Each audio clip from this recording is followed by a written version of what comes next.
Hey guys, well, I'm finally home. I've been home since June 11th, and it's been kind of like a trying to figure things out. Everything's working out pretty good. Everything's fine so far. I just want to tell you everything that I kind of went down when I left the place, when I left prison.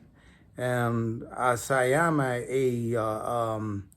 immigration individual, I came to the country with a visa, and when they kicked me out after they arrest me, was being deported as an immigrant.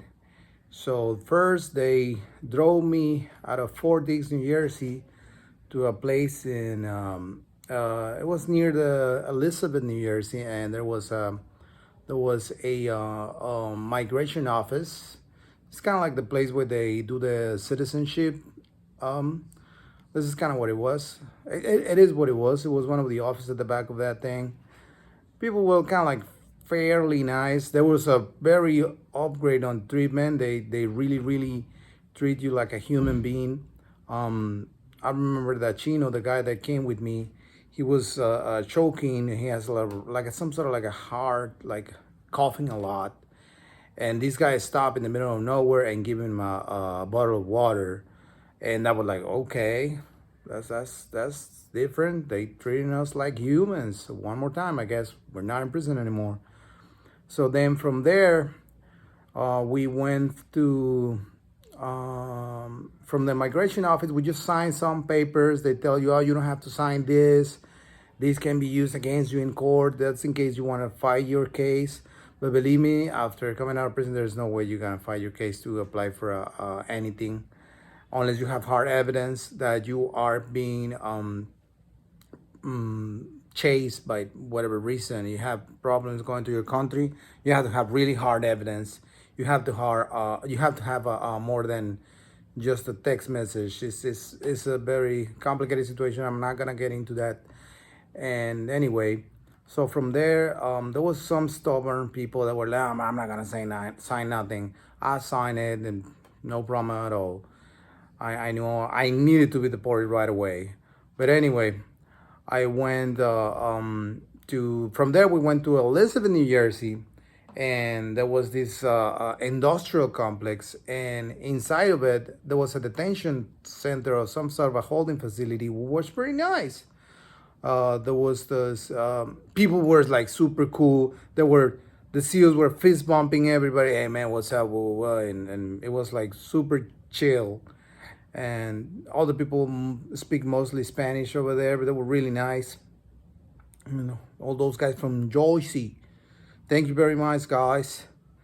So we went there, and we were being told that we're gonna stay there for at least 3 days. We only stayed there for one day. They kick us out early morning. As always, it is the process about moving you, going to the intake, and when you arrive to any place, you know, it's the same process, like waiting for the intake to take place and all the things that they gotta do in order to book you in. It's a pain in the ass. You gotta wait like at least a couple. Nah, it was like 6 hours every time, so it was hard.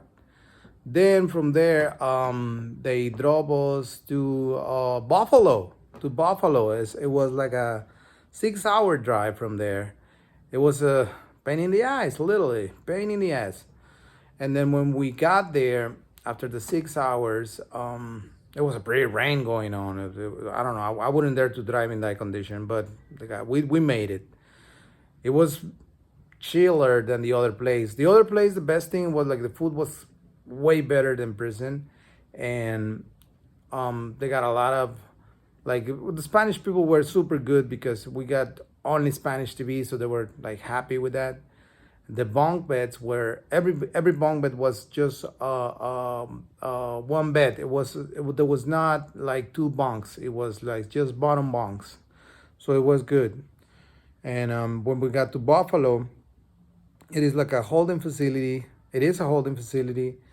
Um, The process is painful again. We were 18 people who arrived at 5 p.m. and we got to the units after all the intake process. We got there until 5 a.m. From 5 p.m. on Friday, no, on Saturday to 5 a.m. on Sunday, because remember I left Friday 24. So then from there we wait. I'll wait. I wait like roughly 10 days. 10 days there. It was like, people were more chill out than you think of. There were like no fights, no nothing complicated, but there were some kind of people that they were like kind of like, nah, I don't want to be counted, or kind of like being assholes about, because you still had to do count, and they were just being pain in the ass for the CEOs, which they were like super nice. If medical was the half efficient that this guy got to figure it out, there will be a lot of people coming back home from prison in the BOP. They were really, really super good. When I got there and they did my medicals, they saw that I haven't had a lab test in a while, so they offered me to make one. We were super nice and was done the next day. Everything good. They gave me the result very quickly, and it was amazing. It was amazing. It was a really good experience. I mean, it's not the best experience of my life, but you know, as the tension certain kind of like, it was good. I really kind of like, I'm not gonna say I enjoyed it, but it was good. Then from there we stay, like I said, 10 days, and after 10 days, funny thing, I got moved from the place that I was staying inside the detention center from one unit to another one, because I was a higher level detainee. I was with the immigration guys, and since I was coming out of prison, they put me with the guys that were like a higher points, I guess. It didn't make any sense to me, but anyway, they moved me. It was pretty chill. It was pretty chill. There were movies for everybody. Everybody had their own TV. We only got two TVs, so it was the Spanish TV and English TV. And the Spanish TV guys like to watch English movies, so I was happy with that. They got a little bit of a gym, like machines to work with your own weight. It was good. They have a nap machine, and they have a very, very, very tiny yard. It's like you guys might have a bigger yard in your house. But it did the job. It did the job. To people to not get crazy. It's kind of like a lot of freedom. You can feel in the air if you have been in prison. But people that never have been in prison, they were like, oh, like, oh, you take away my liberty. I'm not a prisoner anymore, or I'm not a prisoner. Send me to my country. But anyway, we gotta go through the hustle.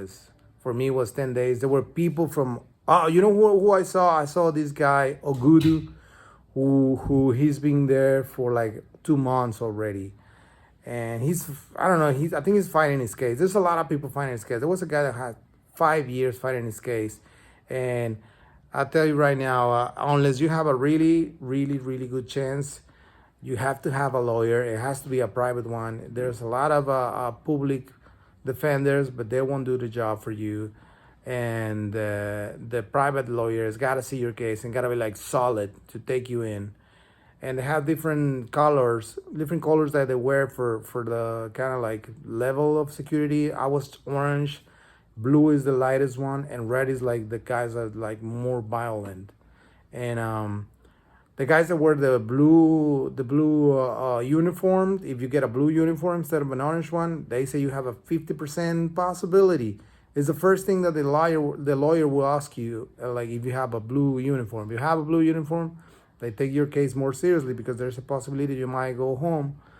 But anyway, after that, we went to this place. It took a while. It took 10 days, and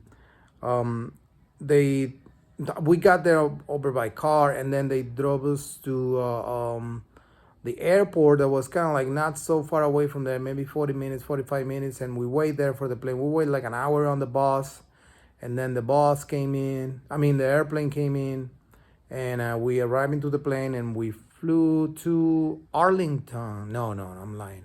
No, Louisiana. It's a place called La Salle Detention Center. And it's funny because it's an airport that has the detention center inside the airport. So the airport is specifically only for immigration detainees. And it was like a kindergarten. Everybody was just, being happy and waiting. There was the sad part of that is they don't give you a uniform. You wear your own clothes. And we, as the Mexican goes, we got out of there the next day. But the people from other places, any other places, takes 1 week, 1 month. So imagine you have to wear your clothes for 1 month. You can take showers, but what you're gonna do when it comes, like, you have to wash your clothes. There will be people walking out in just their boxers because they have to wash their clothes. It is very sad, but it is what it is. So if you're from another country, be prepared because that's a possibility. Anyway, and then they took us back from there to Arlington the next days because we were Mexican. So we went to Arlington, Texas, yes. And the border from there was like 20, 30 minutes. We drive all the way there. And there was like these run down, broken buses that they didn't have AC. And when we got to Mexico, the federal police received us. The transition was very smooth. They give us the opportunity to stay there overnight. The exit is you get out from Matamoros, and then the next day they receive you there. The federal police receive you. They take you to the National Immigration Facility, and for the letters INM, Instituto Nacional de Migración, and so they keep us there for 1 day, like overnight, just because it wasn't safe to go around to the bus stations for ourselves. So we gotta wait for them to give us the green light to go to the bus stations. And so what they did basically is they came back in the morning with 3 buses. They feed you very nice.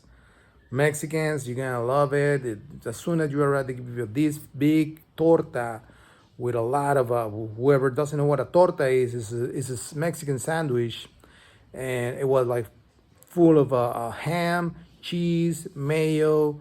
They give you orange juice, they give you water, they give you fruit, and cookies. And it was kind of an upgrade for people that don't know what I'm talking about. Believe me, you don't want to know. Anyway, and the next day they feed you again. By the way, when we got there, immediately they give you that lunch box kind of thing, and then later, 2 hours later, hey, this is your dinner now. And okay, more food. I mean, I wasn't feeling to eat. I just want to go home. And the next day, oh my God, they give you candy bread, sweet bread, with coffee, and another torta with chorizo con huevo, my friend. It was amazing. Chorizo and eggs. After 5 years, best thing ever. Super, super good. And then we were waiting for the buses. It took a while for the bus that was going to my place to arrive, but it did eventually. I'm not complaining because it was for free $3.99 to Mexico, bro. No kidnapping in the process, so that was really good upgrade. So, and then I came back home, and here I am. Anyway, guys, thank you very much for everything. I'm missing you guys so much in Fort Dix, but I'm glad that I'm home right now. I'm still figuring things out, and I would like to show you my room, but believe me, it's a mess. This is actually not gonna be my room anymore. I'm gonna move, but I had to fix it. It's been 5 years, and it's like it looks bad, but hey, that's what it is, I guess. But everything's good. God bless you all, guys. God is blessing me every day. I have to learn a lot. It's been a hard journey. I haven't connected to any church. I'm trying to do the best I can, 1 day at a time, and that's it. So any question that you have about your immigration process, please be free to put a comment on it. I will do my best to answer it. And safe trip if you're coming back to Mexico to any kind of migration thing, or if you're in a holding facility waiting to go to your country and your family is watching this video. Please put any comments, any information that I can provide you to give them some tranquility over whatever you guys going through. Don't worry, you're gonna be home. You're gonna be home. Don't worry. Just don't lose your head. Don't lose your mind. Okay. God bless you all again, and thank you so much for watching. See you guys.